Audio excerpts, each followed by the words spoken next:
The three men cornered her in the alley like wolves circling wounded prey, their voices cutting through the evening air with cruel laughter as she clutched her purse against her chest, tears streaming down her face. Marcus Williams and his 8-year-old daughter Zoe had only stopped at the corner store for milk and cereal, but what they witnessed next would change 3 lives forever. Before we dive into this incredible story, make sure to smash that subscribe button because tomorrow we have an extra special story for you that will blow your mind. The autumn rain had just stopped, leaving the Chicago streets slick with reflected neon and the kind of October chill that made people walk faster, heads down, eager to reach the warmth of home. Marcus Williams adjusted his jacket collar as he held his daughter's small hand, their footsteps echoing softly on the wet pavement. The corner store's blue fluorescent light spilled onto the sidewalk, creating a small island of brightness in the gathering dusk. "Daddy, can we get the cereal with the marshmallows?" Zoe asked, her voice bright with hope. Her braids bounced as she skipped beside him, completely trusting in the way only children could be. Marcus smiled down at her, his weathered face softening. "We'll see, baby girl. Depends on what they got on sale." At 34, Marcus carried himself with the quiet confidence of someone who'd seen the world's harsh realities but chose kindness anyway. His army jacket was faded but clean, covering a build that spoke of discipline and strength. 3 years since his deployment ended, 2 years since his wife's car accident, and every day since had been about one thing: being the father Zoe deserved. They were heading back to their small apartment, Zoe chattering about her teacher and the art project she wanted to show him when they heard it. A woman's voice, sharp with fear, echoing from the narrow alley between the corner store and the dry cleaner. "Please, just take the purse. I don't want any trouble." Marcus stopped walking.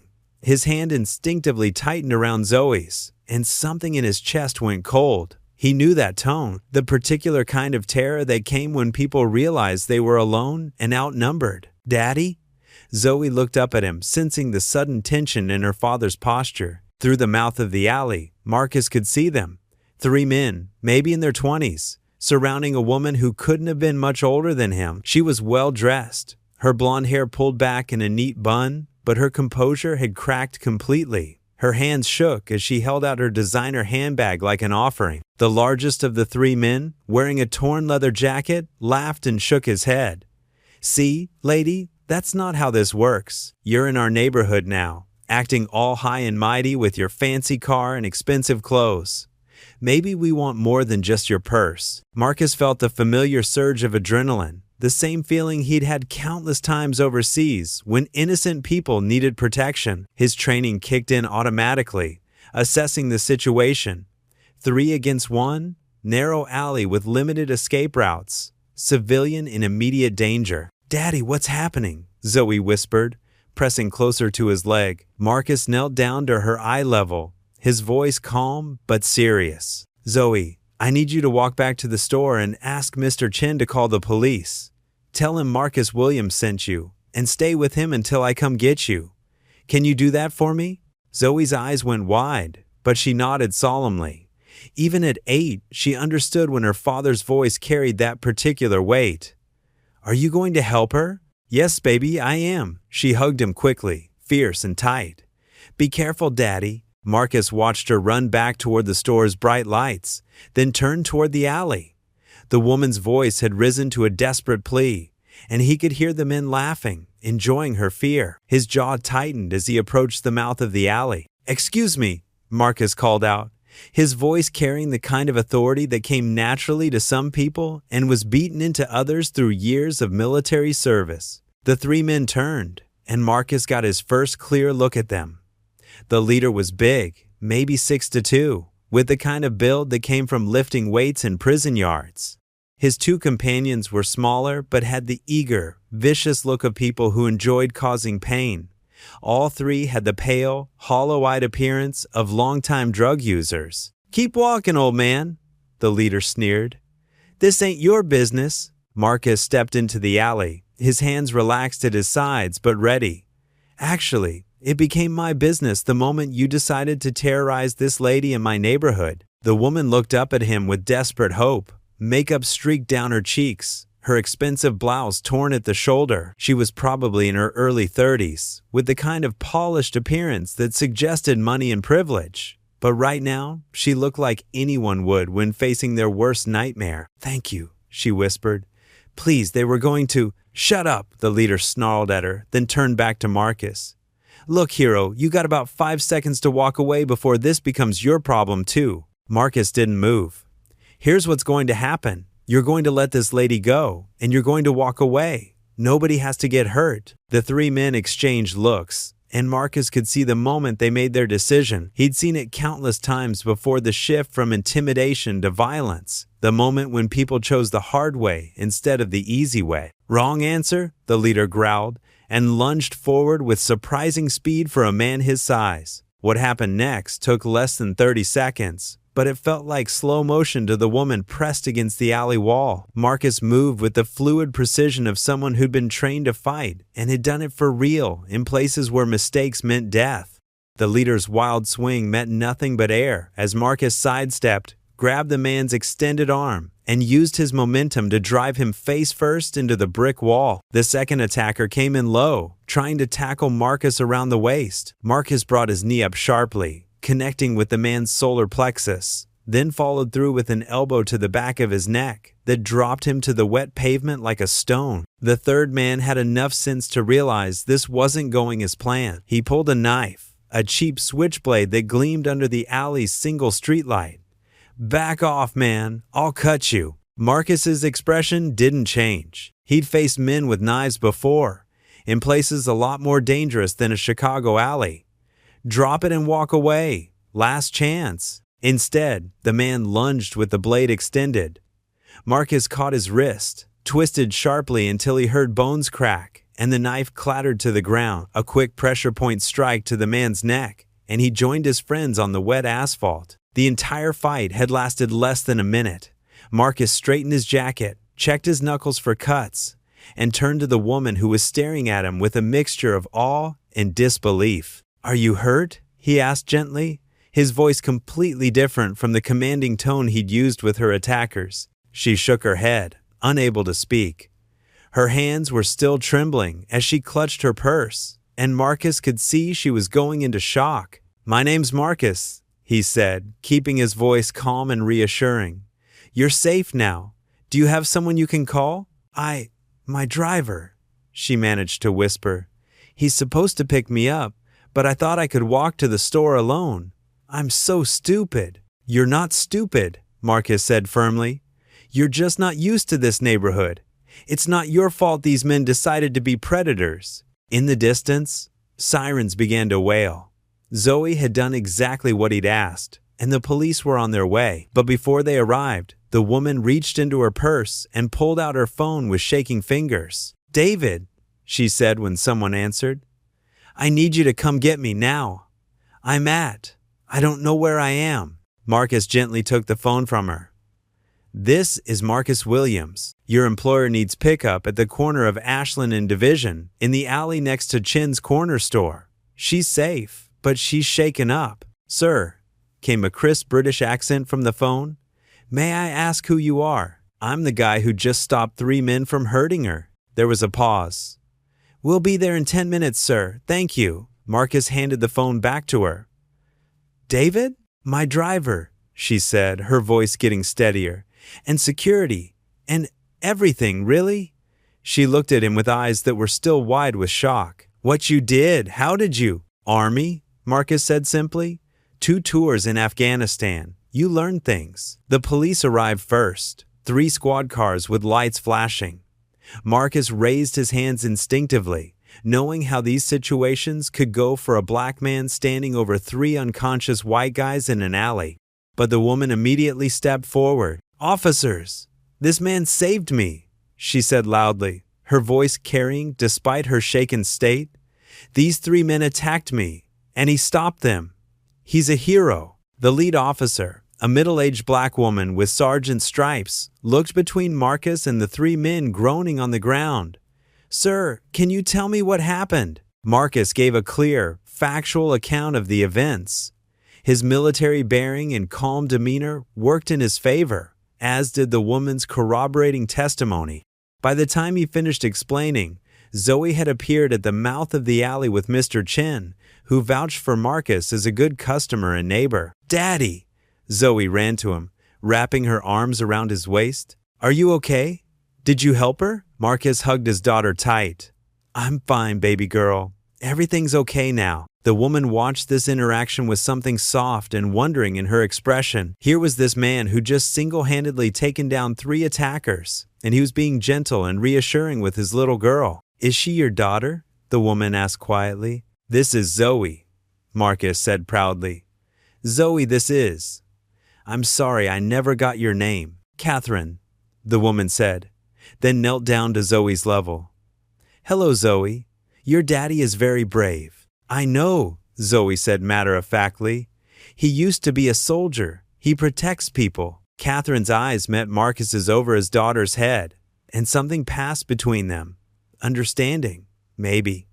Recognition of something deeper than just gratitude. The interview with the police was straightforward. The 3 attackers were wanted for a string of robberies and assaults in the area. Security footage from the corner store would corroborate Marcus's account. The sergeant handed him her card. "Mr. Williams, the city could use more citizens like you," she said.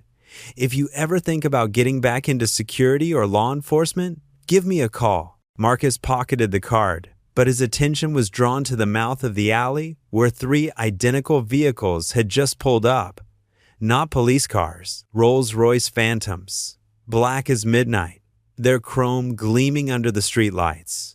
Men in expensive suits emerged from each car, moving with a kind of coordinated precision that spoke of military or executive protection training. Catherine saw his expression and managed a small smile. That would be David. The man who approached them was tall, distinguished, probably in his 50s, with silver hair and the bearing of someone accustomed to command.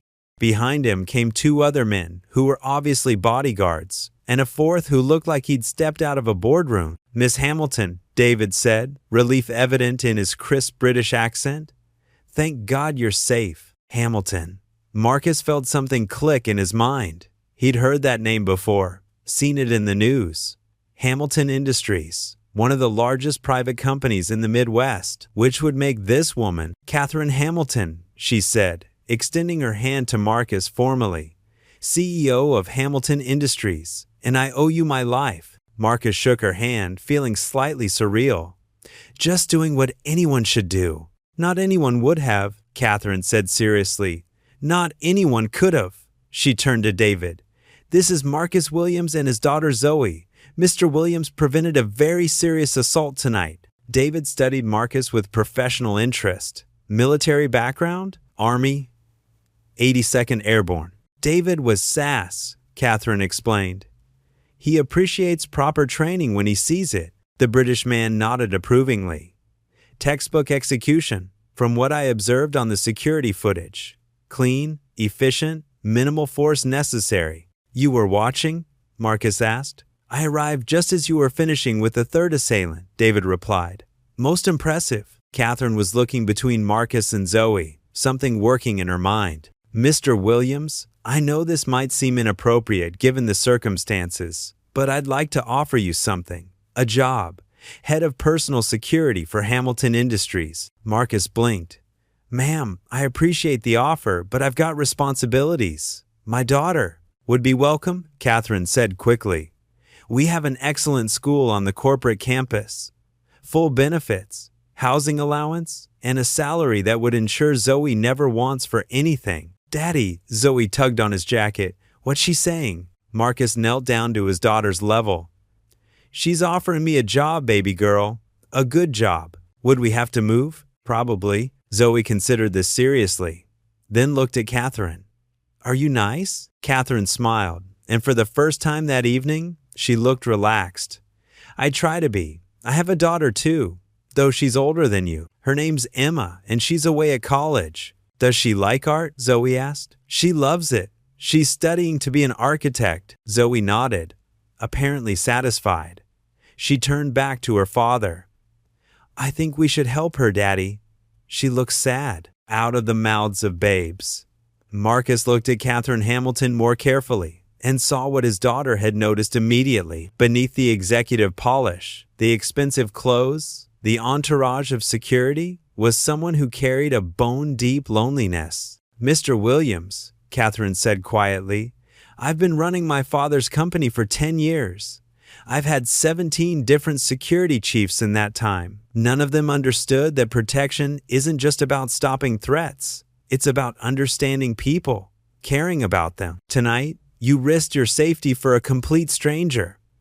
That tells me everything I need to know about your character. What happens next will transform not just Marcus and Zoe's lives, but reveal a connection none of them saw coming, one that will test everything Marcus believes about second chances and family.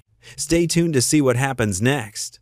If you're enjoying the story, please like, share, and subscribe for more." Marcus looked down at his daughter, then at the woman who just offered to change their lives. Everything in him wanted to be cautious, to take time to think it through.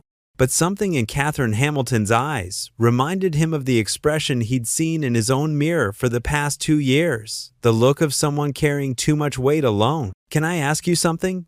Marcus said. "Of course. Why me? You could hire anyone. Former Secret Service, elite military contractors. Why offer the job to someone you just met?" Catherine was quiet for a moment, looking at the alley where Marcus had just risked his life for hers. "Because in 10 seconds, you assessed a dangerous situation, made sure your daughter was safe, and then put yourself at risk to help someone you'd never met. You didn't hesitate, didn't ask what was in it for you, didn't even ask my name. You just did what was right." She paused. "That's not training, Mr. Williams. That's character. And character's the one thing you can't hire." David stepped forward. "Sir, if I may, Miss Hamilton has had 3 serious security incidents in the past year: corporate espionage, attempted kidnapping, and tonight's assault. She needs someone who thinks like a protector, not just a bodyguard." "Someone tried to kidnap you?" Zoe asked, her 8-year-old mind cutting straight to what mattered. Catherine knelt down to Zoe's level. "Some bad people thought they could scare me into giving them money. But your daddy showed me that good people still exist." Zoe nodded solemnly. "Bad people don't like it when good people help other good people. But Daddy says we help anyway because that's what good people do." "Your daughter is very wise," Catherine said to Marcus. "She gets that from her mother," Marcus replied, and Catherine caught the past tense. "I'm sorry," she said gently. "Car accident 2 years ago," Marcus said simply. "It's been just me and Zoe since then." Catherine's expression softened further. "I lost my father 5 years ago. Heart attack at his desk. I know it's not the same as losing a spouse, but I know what it's like to suddenly be responsible for everything alone." "Is that why you're sad?" Zoe asked with the blunt curiosity of childhood. Catherine looked startled, then laughed the first genuine laugh Marcus had heard from her. "You're very perceptive, Zoe. Yes, I suppose it is." Marcus made his decision. "When would you need an answer? How about you come see the facilities tomorrow?" Catherine suggested. "Bring Zoe. Let her see the school, the campus. If it feels right for both of you, we'll talk details." "Daddy, can we?" Zoe asked excitedly. Marcus looked around the alley, at the 3 men now being loaded into police cars, at the flashing lights and chaos of his neighborhood. Then he looked at Catherine Hamilton, surrounded by security and wealth, but somehow more alone than he was. "All right," he said. "We'll take a look." Catherine's smile was radiant. "Wonderful. David will pick you up at 10 tomorrow morning." "Actually," Marcus said, "I'll drive myself. I like to keep control of my transportation." David nodded approvingly. "Excellent instinct." As the police finished processing the scene and the various vehicles began to disperse, Catherine Hamilton paused before getting into her Rolls Royce. "Mr. Williams," she called out. "Yes, ma'am? Thank you. Not just for tonight, but for giving me hope that there are still good people in the world." Marcus watched the 3 luxury cars disappear into the Chicago night, then looked down at his daughter, who was yawning and leaning against his leg. "Come on, baby girl, let's go home." "Daddy," Zoe said as they walked back toward their apartment, "I think she really needs us." "What makes you say that? She has all those cars and fancy clothes and people to take care of her, but she still looks scared. Not scared like when the bad men were there, but scared like like when you think you're all alone. Marcus stopped walking and looked down at his daughter, amazed once again by her insight. "You're right, Zoe. I think she is lonely." "Then we should help her," Zoe said with the simple certainty of childhood. "That's what Mama would want us to do." The next morning arrived crisp and clear, one of those October days when Chicago showed off its best face. Marcus had been up since 5, a habit from his military days that civilian life hadn't broken. He'd spent the early hours researching Hamilton Industries online, learning about Katherine Hamilton and the empire she'd inherited. What he found was impressive and sobering. Hamilton Industries was a multi-billion-dollar conglomerate with interests in manufacturing, technology, and real estate. Katherine had taken over after her father's death and had grown the company by 30% in 5 years. She was known for her intelligence, her work ethic, and her philanthropy. She was also known for being intensely private, rarely giving interviews, and never discussing her personal life. The security incidents David had mentioned were real. 6 months ago, corporate spies had attempted to break into the Hamilton Industries research facility. 3 months ago, kidnappers had targeted Katherine's motorcade, though they'd been foiled by professional security. And now, this assault, which felt more personal and vicious than the others. Marcus was stirring pancake batter when Zoe appeared in the kitchen, already dressed in her best outfit, a purple dress with matching shoes that had been a gift from her grandmother. "I want to look nice for Miss Katherine," she explained. "You always look nice, baby girl." They ate breakfast in comfortable quiet, both of them thinking about the day ahead. Marcus found himself wondering if he was making a mistake. His life with Zoe was simple but stable. They had their routines, their small apartment, their neighborhood. Was it fair to uproot all of that for a woman he'd known for less than 12 hours? But then he thought about Katherine Hamilton's expression in that alley, the way she looked at him and Zoe, like they were something precious and unexpected. He thought about Zoe's words. "She really needs us." At exactly 10 o'clock, Marcus pulled his old Honda Civic into the visitors' parking lot of Hamilton Industries. The corporate campus was impressive, 20 acres of manicured lawns, fountains, and gleaming glass buildings. It looked more like a university than a business, which made sense given what Katherine had said about the school. "Wow," Zoe breathed, pressing her face to the window. "It's like a castle." A security guard approached their car, professional but friendly.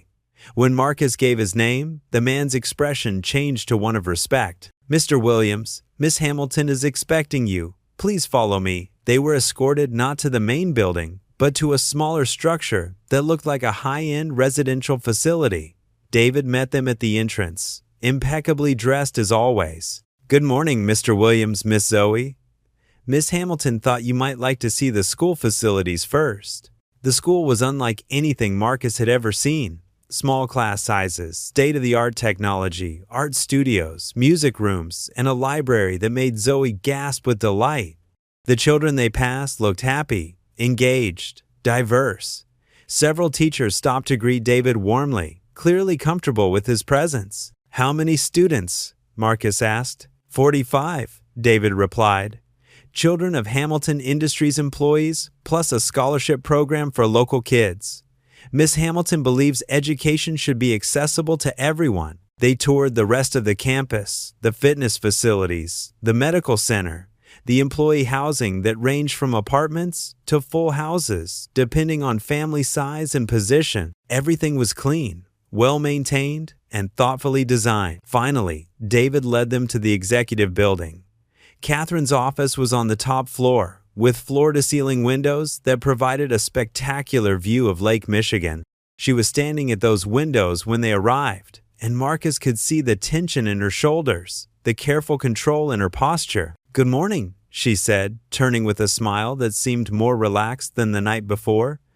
"Zoe, what did you think of the school?" "It's amazing," Zoe said. "They have a whole room just for painting, and the library has a reading corner with pillows and everything. I'm glad you liked it. Would you like to see my office while your father and I talk business?" Katherine's office was a study in contrasts. Expensive furniture and corporate awards, mixed with children's artwork and family photos. Marcus noticed a picture of Catherine with a young woman who had her same blonde hair and determined expression, obviously her daughter Emma. "Coffee?" Catherine offered, gesturing to a sitting area away from her imposing desk. As David served coffee and got Zoe set up with coloring books and crayons, Marcus found himself studying Catherine more carefully. In daylight, in her own environment, she was even more impressive than she'd been the night before. But he could also see the weight she carried, the careful control that never quite relaxed. "So," Catherine said once they were settled, "what did you think of the facilities?" "Impressive," Marcus said honestly. "Almost too good to be true," Catherine smiled. "I hear skepticism in that." "I hear it too," Marcus replied. "Look, Miss Hamilton, I appreciate everything you're offering, but I need to understand what I'd really be getting into." David mentioned 3 security incidents. "What aren't you telling me?" Catherine exchanged a look with David, who nodded almost imperceptibly. "The truth is, Mr. Williams, someone is trying very hard to hurt me. Not just financially, but personally. The corporate espionage, the kidnapping attempt, last night's assault, they're all connected." "Connected how?" "My ex-husband," Catherine said quietly, and Marcus heard years of pain in those 3 words. "Richard Hamilton, yes. I kept his name for business reasons. We divorced 3 years ago after I discovered he'd been embezzling from the company and having affairs. He got half of everything in the settlement, but apparently that wasn't enough. He's behind the attacks." "We can't prove it legally," David interjected, "but the timing is too convenient. Every incident has occurred when Richard stood to gain something, stock prices dropping, board confidence wavering, Catherine appearing vulnerable." Marcus looked at Zoe, who was contentedly coloring and humming to herself, oblivious to the adult conversation. "Where is he now?" "Officially, living in the Cayman Islands," Catherine said. "Unofficially, David believes he's been in and out of Chicago for the past 6 months. Why not go to the FBI? With what evidence?" Catherine's voice carried frustration. "Richard is smart, and he has resources. He's always got alibis, always has other people doing the dirty work, and he knows how to hit where it hurts most." Something in her tone made Marcus look at her more sharply. "There's more." Catherine was quiet for a long moment, then said, "He threatened Emma, my daughter, said that if I didn't step down as CEO and give him control of the company, something might happen to her." The temperature in the room seemed to drop. Marcus felt the familiar cold fury that came when someone threatened children, the same feeling that had driven him into that alley the night before. "When was this?" 2 months ago. That's when I pulled Emma out of Northwestern and sent her to study abroad in London. She thinks it's a special program. She doesn't know her father is the reason she can't come home." Marcus looked at Catherine Hamilton and saw not just a successful CEO, but a mother trying to protect her child while maintaining a company and dealing with threats on multiple fronts. No wonder she looked exhausted. "What exactly are you asking me to do?" he said quietly. "Keep me alive," Catherine said simply. "Keep the company running, and help me find a way to stop Richard before he destroys everything my father built." "That's a tall order." "Yes, it is." Catherine leaned forward. "Mr. Williams, I've had professional security teams, former federal agents, military contractors. They've all failed because they approached this like a standard corporate protection assignment. But this isn't about protecting a CEO. This is about protecting a family. And I think you understand the difference." Marcus did understand. He looked at Zoe again, thought about the years he'd spent making sure she was safe while building a life for both of them. It was a different kind of war, but it was still war. "What's the salary?" he asked. $200,000 a year, plus housing, full benefits, and a college fund for Zoe, Catherine replied without hesitation. It was more money than Marcus had ever imagined making.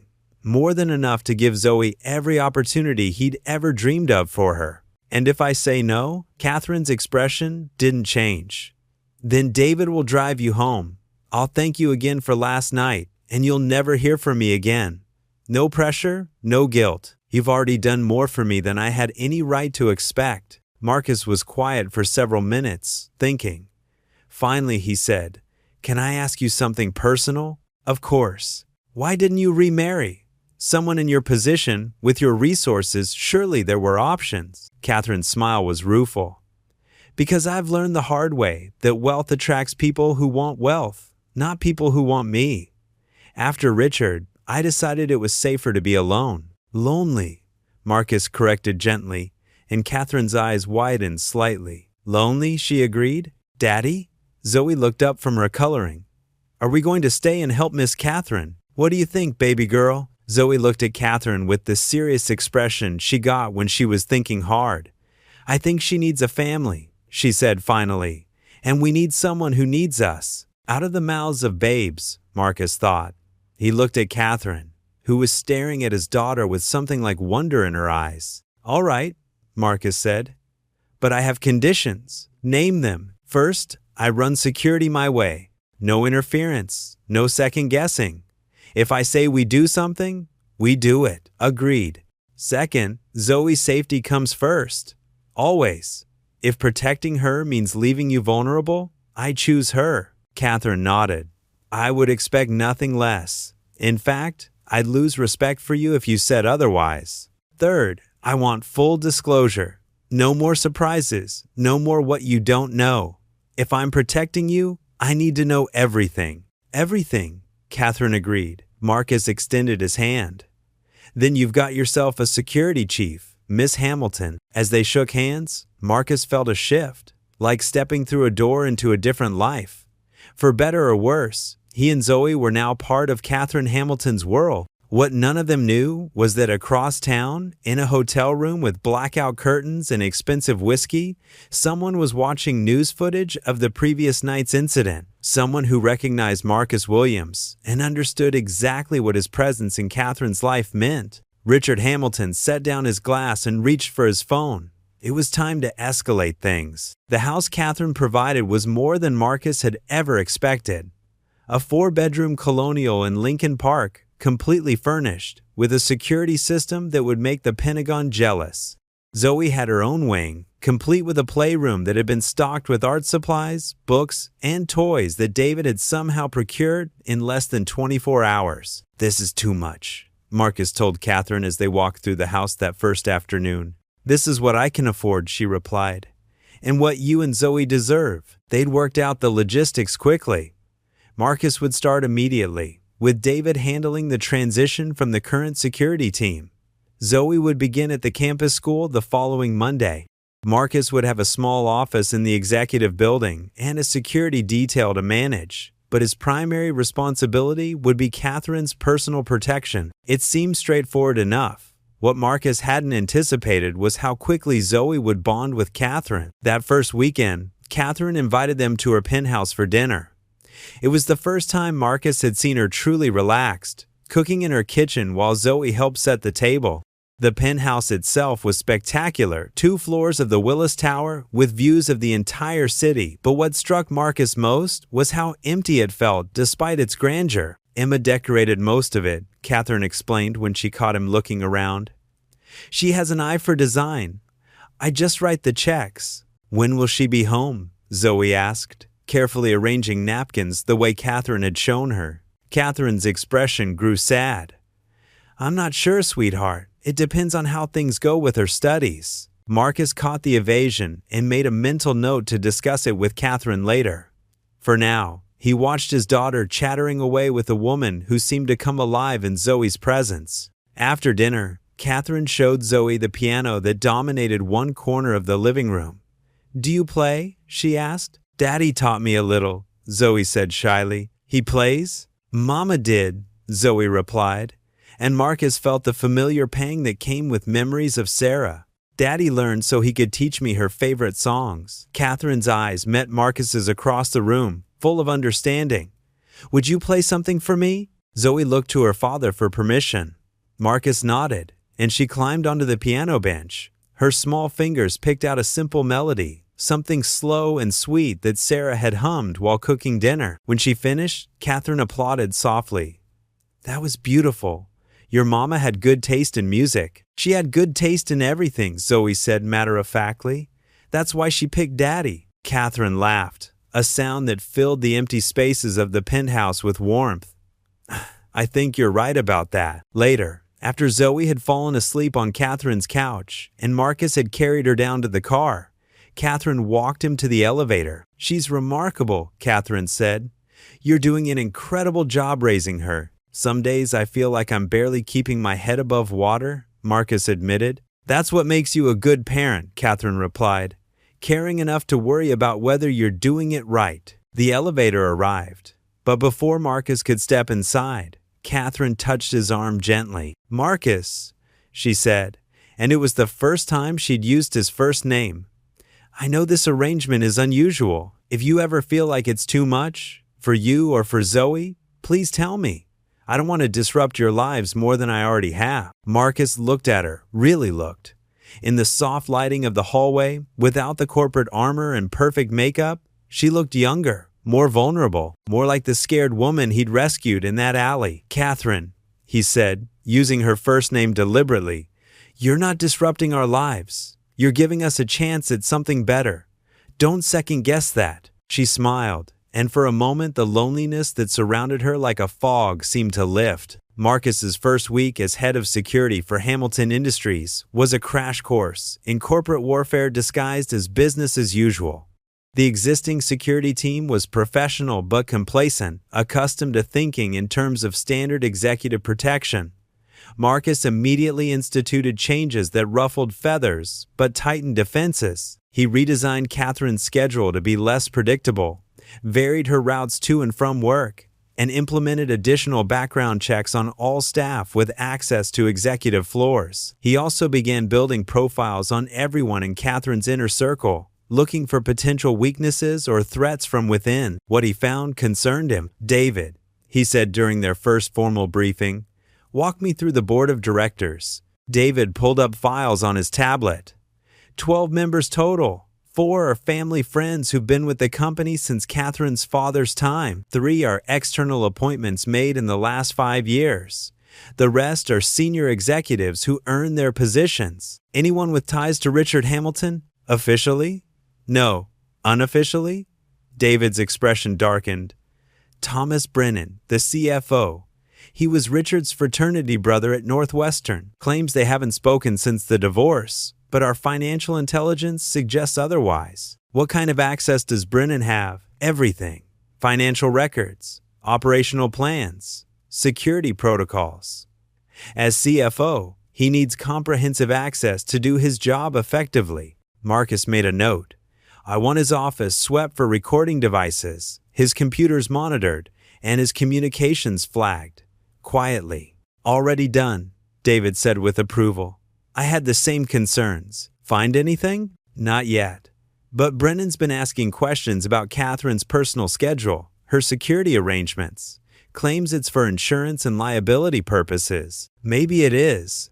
Or maybe Richard has himself a mole. That afternoon, Marcus implemented the most important change. He moved his office from the general security suite to the reception area outside Catherine's office. If someone wanted to get to her, they'd have to go through him first. Catherine noticed immediately. You don't have to babysit me, she said when she found him setting up his desk. I'm not babysitting you, Marcus replied, connecting his computer monitors. I'm creating a choke point. Anyone who wants access to you has to pass my position first, including friends, family, business associates. Everyone, Marcus said firmly. No exceptions. If that's a problem, you hired the wrong person. Catherine watched him work for a moment, then nodded. No exceptions. It was the right call. 2 days later, a delivery man showed up with flowers for Catherine, expensive roses with a card that read, "Thinking of you always." Marcus intercepted the delivery, had the flowers x-rayed and tested for chemical residues, and traced the order. It had been placed from a coffee shop 3 blocks away, paid for with cash, by a man matching Richard Hamilton's description. He's here, Marcus told Catherine and David during their daily briefing. In Chicago, watching, testing our responses. Catherine stared at the flowers, now sitting in an evidence bag on Marcus's desk. The roses were my wedding bouquet, white roses and baby's breath. He knows I'd remember. It's psychological warfare, David said. He wants you afraid, wants you to make mistakes. Well, it's working, Catherine said quietly. Marcus stood up from his desk, walked around to where Catherine sat, and knelt beside her chair so they were at eye level. "Look at me," he said gently. She met his eyes, and he could see the fear there, carefully controlled but definitely present. "I need you to listen to me very carefully," Marcus said. "You are not alone in this anymore. You have a team now, people whose job it is to keep you safe. But more than that, you have people who care about what happens to you. Zoe asks about you every morning. David would take a bullet for you without thinking twice. And I promise you, I swear to you that nothing is going to happen to you on my watch." "You can't promise that," Catherine whispered. "Yes, I can. Because I've been in wars before, Catherine. Real ones, where the stakes were life and death every single day.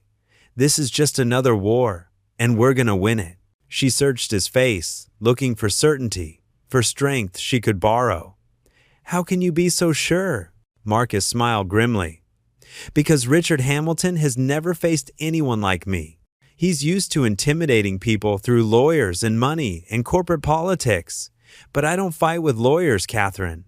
And the thing about bullies, no matter how rich or powerful they are, is that they're always cowards at heart." That evening, Marcus was reviewing security protocols when his phone buzzed with a text from an unknown number. The message was short and to the point. "Your daughter is very pretty. Such a shame if something happened to her." Marcus stared at the screen, ice flowing through his veins. Then, moving with deadly calm, he forwarded the message to David, grabbed his jacket, and headed for the door. Catherine looked up from her desk as he passed. "Marcus, what's wrong?" He turned, and Catherine went very still at the expression on his face. She'd seen him calm, seen him professional, seen him gentle with Zoe. She'd never seen him dangerous. "He just made it personal," Marcus said quietly. 30 minutes later, Marcus was sitting across from Detective Maria Santos at the Chicago Police Department. Santos was the officer who'd handled the alley incident, and she'd been expecting his call. "Threatening text regarding your daughter," she said, reviewing the message Marcus had forwarded. "Any idea who sent it?" "Richard Hamilton," Marcus said without hesitation. Santos raised an eyebrow. "The ex-husband of your boss? That's a serious accusation. It's a serious threat. Can you prove he sent it?" "Not yet, but I will." Santos leaned back in her chair, studying Marcus carefully. "Mr. Williams, I ran your background after our first meeting.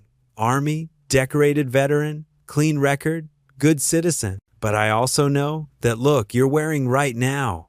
That's the look of a man who's about to do something that might land him in jail." "Detective Santos," Marcus said calmly, "someone just threatened my 8-year-old daughter. I'm going to find out who, and I'm going to make sure it never happens again. How I do that depends on how much cooperation I get from official channels." "Are you threatening a police officer?" "No, ma'am. I'm asking for help catching someone who's escalating from corporate harassment to threatening children. But with or without help, I'm going to handle this situation." Santos was quiet for a long moment. Then she pulled out a notepad. "Tell me everything you know about Richard Hamilton." By the time Marcus returned to Hamilton Industries, it was past 8 o'clock. The executive floor was empty, except for security guards. But Catherine's office lights were still on. He found her at her desk, apparently working, but he could tell from her posture that she was waiting for him. "How's Zoe?" she asked immediately. "Safe.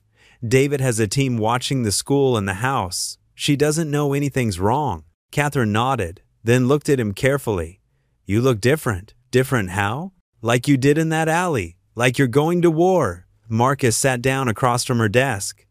"Because I am. This stops now, Catherine. No more games, no more psychological warfare, no more threats. We find Richard, we gather evidence, and we end this. The police are aware of the situation.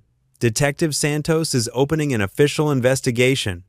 But police work takes time, and I don't think we have much time left." Catherine was quiet for a moment. Then she opened her desk drawer and pulled out a manila folder. "What's that?" Marcus asked. "Everything I know about Richard's associates, his habits, his financial arrangements. I've been putting it together for months, hoping I'd never have to use it." She pushed the folder across the desk to him. "But threatening Zoe changes everything. Marcus opened the folder and found detailed profiles, financial records, even photographs. Catherine had been conducting her own investigation, building her own intelligence network. Catherine, this is thorough, obsessive, potentially illegal? She smiled grimly. I learned a long time ago that waiting for other people to protect you is a luxury I can't afford. Marcus studied the documents, his respect for Catherine's intelligence and determination growing with each page. She'd identified Richard's probable location, his financial resources, even his likely escape routes if things went bad. This is military-grade intelligence gathering, he said with admiration. I had good teachers. David wasn't always a driver. As if summoned by his name, David appeared in the doorway. Excuse me, Miss Hamilton, we have a problem. What kind of problem? Marcus asked. Thomas Brennan just accessed Catherine's personal files, including Zoe's school records and your home address. He downloaded everything to an external drive 20 minutes ago. Marcus was on his feet immediately. Where is he now? Gone. Left the building right after the download. His keycard hasn't been used since. Get me building security footage, Marcus ordered. I want to see who he met with, what kind of car he got into, everything. David nodded and headed for the security office. Catherine stood up from her desk, moving to the window that looked out over the city. He's going to use Zoe to get to me, she said quietly. No, Marcus said firmly. He's going to try. There's a difference. Catherine turned from the window. Marcus, maybe you should take Zoe and leave. Go somewhere safe until this is over. Running away won't solve this, Catherine, and it won't keep Zoe safe long term. Men like Richard don't stop when they get what they want. They escalate until someone stops them. Then what do we do? Marcus looked at her. This woman who'd built a business empire while fighting a war on multiple fronts, who'd kept her daughter safe while maintaining her composure, who'd taken him and Zoe into her life without question. We stop running, he said. We stop reacting. And we go on the offensive. The plan Marcus outlined was simple in concept, complex in execution. They would use Richard's obsession with Catherine against him, drawing him out into a situation where they could gather evidence and end the threats once and for all. He wants to destroy you, Marcus explained. Fine. Let's give him the opportunity, but on our terms, in a place of our choosing, with outcomes we control. It would require Catherine to appear vulnerable, to make herself seem like an easy target. It would require precise timing, coordination with law enforcement, and a significant amount of trust. The risk, Catherine began, is manageable, Marcus finished, but only if you're willing to trust me completely. Catherine looked at him for a long moment, then nodded. What do you need me to do? As they worked through the details, Marcus felt the familiar calm that came with having a mission. A clear objective. This was what he'd been trained for. What he'd done in Afghanistan. Protect the innocent. Neutralize the threat. Bring everyone home safe. The only difference was that this time, the innocent people he was protecting were also the people he'd come to care about more than his own safety. The trap was set for a Friday evening. Catherine would attend a charity gala at the Four Seasons, a public event with hundreds of witnesses and multiple exits. The location offered both exposure, making Catherine seem vulnerable, and security, giving Marcus's team multiple advantages. Intelligence suggested Richard was staying at a private residence in Lake Forest, using the identity of a business associate. David had confirmed his presence through surveillance footage and financial transactions. More importantly, intercepted communications indicated Richard planned to make his move at the gala. He's bringing a team, David reported during their final briefing. At least 4 men, professionals. They'll try to take Catherine from the hotel parking garage. Let them try, Marcus said grimly. The night of the gala, Marcus felt the familiar pre-mission tension. Zoe was staying with Mrs. Patterson, their neighbor, under the watchful eye of 2 plainclothes officers. Catherine was dressed elegantly in a blue gown that made her look stunning and, more importantly for their purposes, made her stand out in a crowd. You look beautiful, Marcus told her as they prepared to leave for the hotel. I look like bait, Catherine replied, but she was smiling. You look like a woman who survived everything life has thrown at her and is still standing, Marcus corrected. That's something different entirely. The gala proceeded exactly as planned. Catherine moved through the crowd, speaking with donors, giving interviews, playing the part of a successful CEO, enjoying a social evening, but Marcus could see the tension in her shoulders, the careful way she monitored exits and checked her watch. At exactly 10:30 p.m., Catherine excused herself from a conversation and headed for the parking garage. Marcus followed at a distance, communicating with his team through an earpiece. "Target is moving to the garage," he reported. "All teams confirm positions." The responses came back quickly. David was in the stairwell. 2 off-duty police officers were positioned near the elevators. Detective Santos was in an unmarked car with backup units standing by. Catherine walked through the garage, her heels clicking on the concrete, playing the part of a woman alone and unaware of danger. She was halfway to her car when they made their move. 4 men emerged from behind a support pillar, moving with practiced coordination. The leader was Richard Hamilton himself, tall, well-dressed, with the kind of confident arrogance that came from years of getting everything he wanted. "Hello, Catherine," Richard said, his voice carrying clearly in the concrete space. "You look lovely tonight." Catherine stopped walking, turned slowly. To her credit, her voice was steady when she replied, "Richard, I should have known you'd show up eventually. Did you really think you could keep me away from my own company? From what's rightfully mine?" "The company was never yours, Richard. It was my father's, and now it's mine. The divorce settlement gave you everything you were entitled to." Richard laughed, a sound devoid of any warmth. "The settlement gave me half of what existed then, but you've grown the company significantly since our divorce. I think I deserve a piece of that growth. And if I refuse, then I might have to remind you how dangerous Chicago can be, especially for people you care about." Marcus had heard enough. He stepped out of the shadows, his movements smooth and silent until he was 10 feet away from Richard's group. "Gentlemen," he said calmly, "you're trespassing on private property and threatening a citizen of the city of Chicago.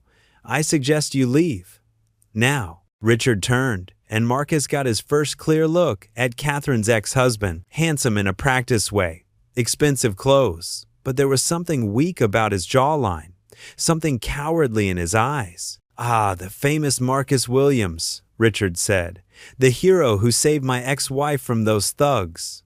I wonder, do you know those men were working for me?" The admission hung in the air like smoke. Marcus kept his expression neutral, but his hand moved almost imperceptibly toward his concealed weapon. "Is that right?" Marcus said. "Oh, yes. Catherine's little knight in shining armor, riding to the rescue. Very romantic. I'm sure she's paying you well for your services." "Richard, stop," Catherine said sharply. "Stop what, darling? Stop pointing out that your new boyfriend is really just another employee? That when this is over, he'll move on to the next job? The next wealthy woman who needs protecting?" Marcus felt a flash of anger, not at Richard's words, but at the way Catherine flinched when she heard them, as if some part of her believed they might be true. "Actually," Marcus said, his voice still calm, "I'm not here as an employee tonight. I'm here as someone who cares about Catherine and wants to make sure men like you stop hurting people." "How touching," Richard sneered. "The hired help has delusions of nobility." That was when Marcus smiled, and Richard's expression changed. Because Marcus's smile wasn't friendly or reassuring. It was the smile of a man who'd just been given permission to do something he'd been looking forward to. "See, here's the thing, Richard," Marcus said, taking a step closer. "You made 2 mistakes tonight. First, you threatened an innocent child, my daughter. That was personal. And the second mistake?" Richard asked, some of his confidence wavering. Marcus's smile widened. "You assumed I came here alone?" The garage suddenly filled with the sound of car doors slamming and footsteps on concrete. Police officers emerged from concealment positions, weapons drawn, surrounding Richard's group. Detective Santos appeared with her service weapon pointed at Richard. "Richard Hamilton," she announced, "you're under arrest for criminal threats, conspiracy, assault, and attempted kidnapping." Richard's face went white as the handcuffs clicked into place. "You can't prove anything. I have lawyers." "You have the right to remain silent," Detective Santos continued. "And you just confessed to orchestrating the assault on Miss Hamilton.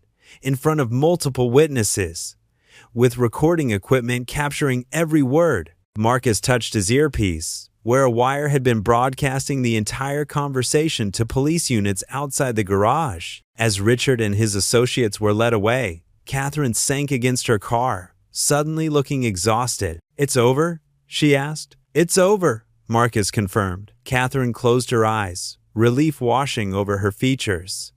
"Emma can come home." "Emma can come home," Marcus agreed. 3 months later, Marcus stood in the same parking garage, but this time it was filled with celebration rather than confrontation. Hamilton Industries was hosting a company picnic, and the garage had been transformed into a party venue for employees and their families. Zoe ran past, chasing a boy from her class, both of them laughing as they weaved between the decorated tables. Catherine's daughter Emma had returned from London the week before, and she and Zoe had bonded immediately, despite the age difference. "She's amazing with kids," Catherine said, appearing beside Marcus and following his gaze to where Emma was helping organize a game of tag. "Takes after her mother," Marcus replied. Catherine smiled, the kind of unguarded expression that had become more common since Richard's arrest and imprisonment. The legal proceedings had been swift, with recorded confessions and multiple witnesses. The prosecution had been straightforward. Richard Hamilton was serving a 15-year sentence for conspiracy, assault, and criminal threats. "I have something for you," Catherine said, pulling an envelope from her purse. Marcus opened it and found a letter of commendation from the Chicago Police Department, signed by the police superintendent, recognizing his role in bringing down a criminal conspiracy. "Detective Santos recommended you for it," Catherine explained. "She said you did police work better than most police." Marcus folded the letter carefully. "It was a team effort." "Yes, it was. Speaking of which," Catherine's expression grew more serious. "I have something else. A proposition." "I'm listening." "I'm starting a new division of Hamilton Industries. Personal protection services for people who can't afford traditional security but need help dealing with stalkers, abusive exes, corporate harassment. I want you to run it." Marcus looked at her, intrigued. "Pro bono work? Funded by Hamilton Industries, but yes, free to the clients?" "I keep thinking about that night in the alley, about how many other people are facing what I faced, but don't have the resources to protect themselves." "It's a good idea," Marcus said. "But why me?" "Because you didn't help me for money or recognition or career advancement. You helped me because it was the right thing to do. That's exactly the kind of person who should be running something like this." Before Marcus could respond, Zoe appeared at his side, tugging on his jacket. "Daddy, Miss Catherine, come see. Emma taught me how to make balloon animals." They followed Zoe across the garage to where Emma had set up an impromptu balloon twisting station. The older girl was surrounded by children, all of them fascinated by her ability to turn simple balloons into dogs, swords, and flowers. "She's studying architecture," Catherine said proudly, "but she's always been good with her hands." Marcus watched Emma work, noting the patient way she helped each child, the genuine enjoyment on her face. "She's going to make a good architect, someone who builds things that make people happy." "Like her mother?" Catherine said softly. Marcus looked at Catherine, then at Zoe and Emma, at the celebration going on around them. 6 months ago, he'd been a single father struggling to make ends meet, living day to day in a neighborhood where danger was always just around the corner. Now he was part of something larger, a family, a mission, a community of people who looked out for each other. "So what do you say?" Catherine asked. "Want to help me build something that matters?" Marcus thought about the letter in his pocket, about the offer Catherine was making, about the life they'd all built together from that chance encounter in an alley. "Yeah," he said, "I think I do." As the sun set over Chicago, casting long shadows across the garage-turned-party venue, Marcus Williams looked around at the people who had somehow become his family. Zoe was laughing with her new friend Emma.